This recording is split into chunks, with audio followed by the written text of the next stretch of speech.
Pagtagupiin.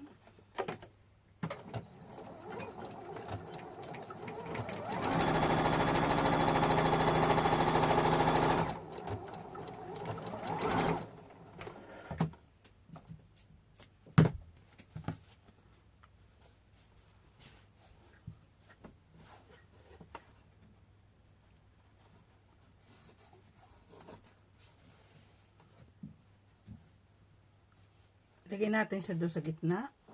Yan. I-fold natin yung nasa loob. Yan. Pagtagupin natin yung pinagdugtungan.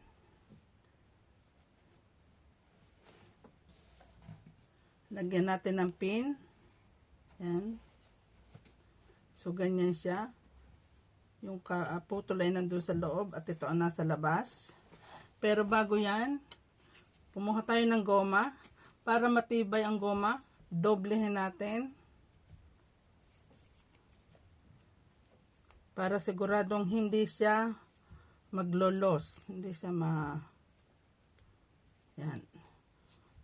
Super tibay na yan. Ayan o. Hindi siya basta matatanggal. Yan. Ngayon yung goma, ilalagay natin dito sa isang side. Yan. Tapos itong nasa loob, ipofold natin sa loob. Yan. At yung dalawang nasa labas, ayun ang ating pagtatagupin. At yun ang ating siguraduhin lang na pantay. Pagtatagupin natin at tatahiin. Yan. Madali lang magawa ng scrunchie. Yan. Habang hinihila natin tong goma, ayan ay ating tatahin ang tabi. Yan. Yan. Tanggalin na natin yung pin para madali nating mahihila ang goma. Itong goma, ayan, basta nananatili lang siya sa loob at yung isang nasa loob. Nakapold sa loob, mananatiling nandun siya, nakapold. Iwasang matahi. Yan. Hila lang ng hila. Yan. Basta iwasan lang ang matahi yung nandun sa loob. Yan. At yung ating pinagdugtungan, kailangan magkatapat. Yan. So, tuloy-tuloy lang yan. Yan. Hilahin na ninyo unti-unti yung nasa loob. Ayan o. Hihilahin nyo unti-unti. Yan. Yan. Kita nyo nasa loob. Mananatili siyang nasa loob. At itong goma, ilagay na ninyo yan dyan. Yan. Para unti-unti nyo siyang nahihila. Yan. Para hindi nyo na kailangan maglagay ng goma pagka natapos na, andun na siya sa loob. Yan, tuloy-tuloy lang. Yan.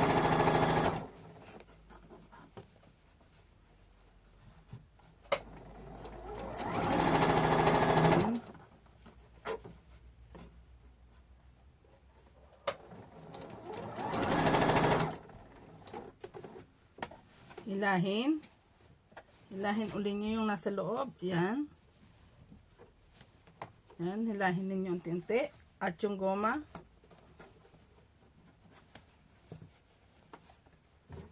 Siguraduhin yung nasa loob ay hindi matatahi.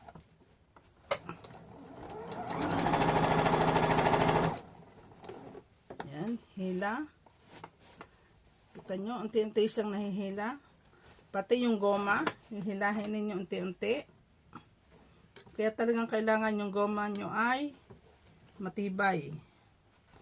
Yan.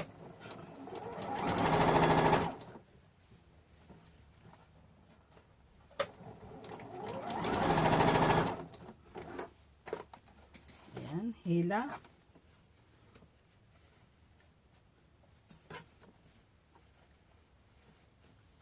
Panatiliin yung nandun sa loob ay hindi matatahi.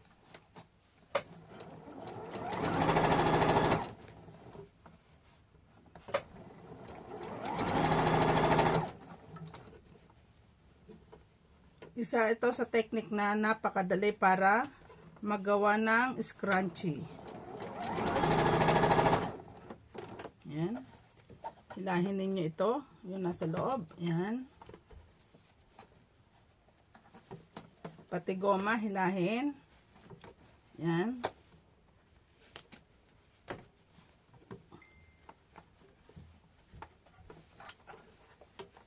Yan, hilahin ninyo. Yan.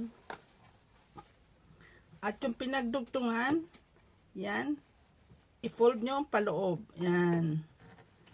At yung goma, mananatili siyang nandun sa loob. Yan.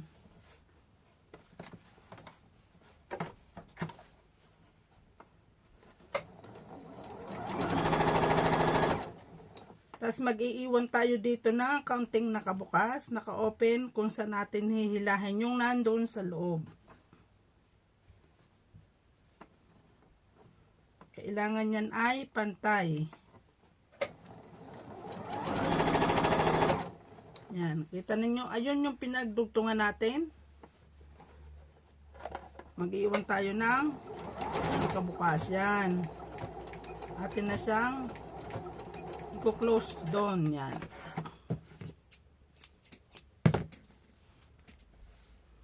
So, ayan.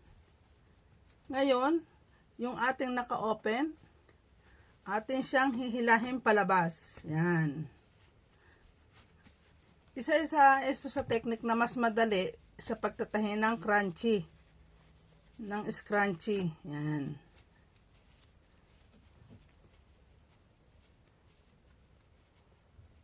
Hindi nyo na kailangan na magdodoble-doble pa kayo ng trabaho.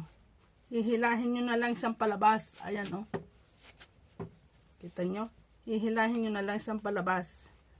Kaya kailangan matibay ang inyong goma, matibay ang inyong tahi. Yan. Kita nyo? Ayan, oh. Scrunchy na siya. At yung naka-open, yun naman ay ating tatahian. Yan. Tatahian natin yung nakabukas na yun.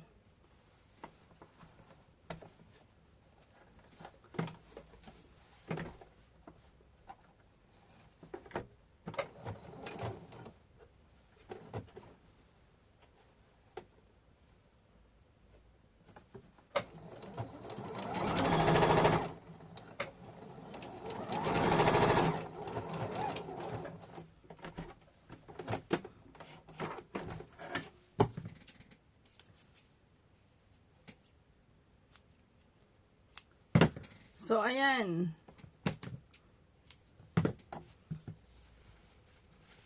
Ayan ang ating scrunchie. O, diba? Kaganda. Ayan, o. Isa sa magandang gawin nating business, pambenta. Ayan. Ang ating scrunchie. Marami na akong nagawa dito. Ayan, o. Ang dami ko nang nagawa. Ayan. At ito ay may kanya-kanyang sukat. May sukat na maliit, small. May sukat siya na medium. At ito ang ating large. Mas malaki. Yan. Depende sa laki ng sa sukat ng tela at sa sukat ng goma. Yan. So guys, thank you for watching. Sana may natutunan kayo. Ayan. Thank you.